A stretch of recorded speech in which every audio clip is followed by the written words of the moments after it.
Shalom. First and foremost, I'd like to give all glory, honor, and praises to Yahweh Bashem Yahushai. Double honors to the apostle elders, a great millstone who rule well. And salutations to all you brothers out there pushing this word in love, truth, sincerity, and humility. Once again, it's the Rush Shati from the Chicago camp, coming back to you with what I hope is another quick and edifying sit down.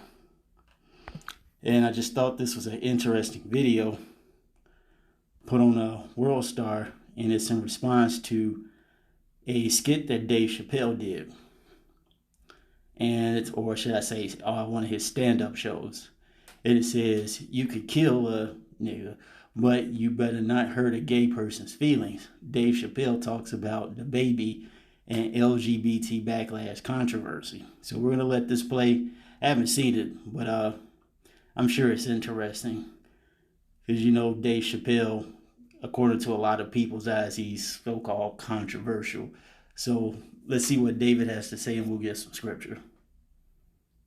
Better not be a commercial coming up. Put it on pause. A lot of the LGBTQ community doesn't know the baby's history. He's a wild guy. He once shot a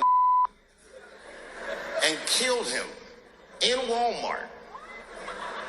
Oh, this is true. Google it. The baby shot and killed a in Walmart in North Carolina. Nothing bad happened to his career.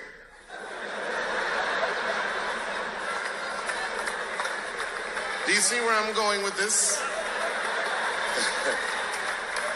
In our country, you can shoot and kill a but you better not hurt a gay person's feelings.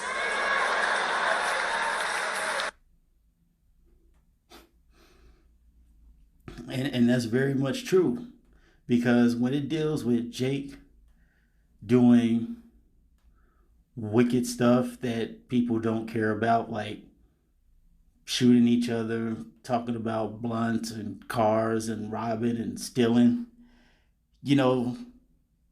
nobody takes the time and say, hey, you know what, guys, that's not cool to do. Maybe you need to do something different. Do things that set forth a good example for the youth. But not in this country, not in Babylon the Great, where if you speak against the agenda, then there's a problem. And this is why we're going to get Psalm 73. This is not going to be a long one. And it says 73:8. It says, "They are corrupt and they speak wickedly concerning oppression."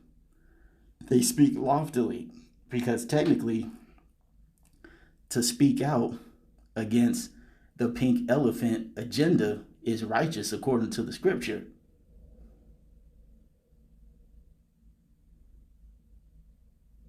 Because according to the scripture, it says that if a man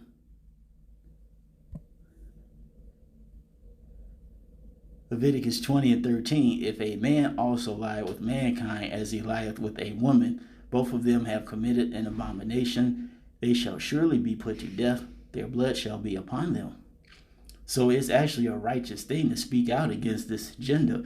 But here in Babylon the Great, whereas the scripture says evil is good and good is evil, to speak out against such a thing is very damaging to a so-called famous person's career. And it says, when we go back to that Psalm 73:8, it says, "They are corrupt and speak wickedly concerning oppression. They speak loftily." Let's get that word loftily.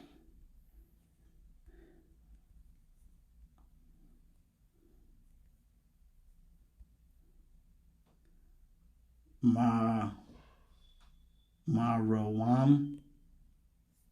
Strong's H 4791. Marom. So it says, "In a high place, height proudly."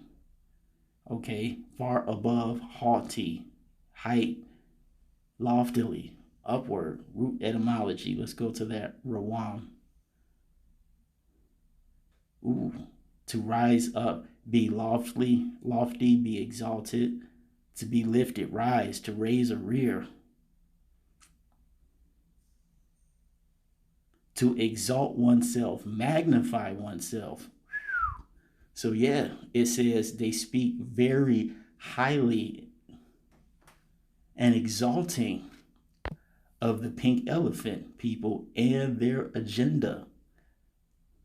And it says here, they set their mouth against the heavens.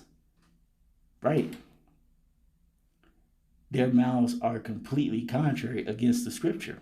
They're, first and foremost, bad Uncle Esau and all the other nations following him, and even 2/3 of our people, all right, who agree with his philosophy. And it says their tongue walketh through the earth, right? This philosophy that it's okay to be with the same sex, this type of philosophy is going throughout all the other earth. And this is why you have so much turmoil, especially right now, in these countries like Russia and your more ancient civilizations of, the Persians, the sons of Ishmael.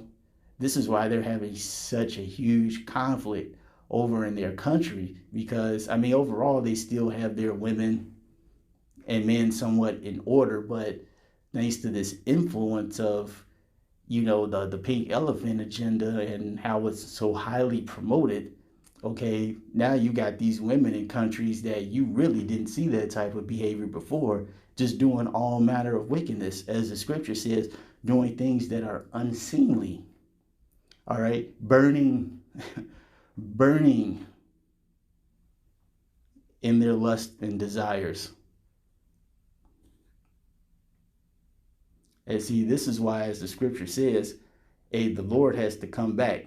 Okay, Yahweh Ba'ashem Yahushai has to send his son back to set him up. He is the one that is more profitable, because when Yahweh Ba'ashem Yahushai comes back, there's not going to be any more of this madness on the earth.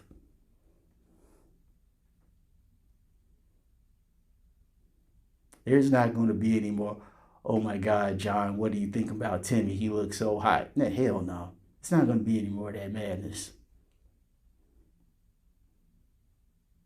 As the scripture says in Ezra, evil shall be put out. No more to flourish. So that's it all I want to say on this. I hope you all are edified. Till the next time, we're going to say shalom.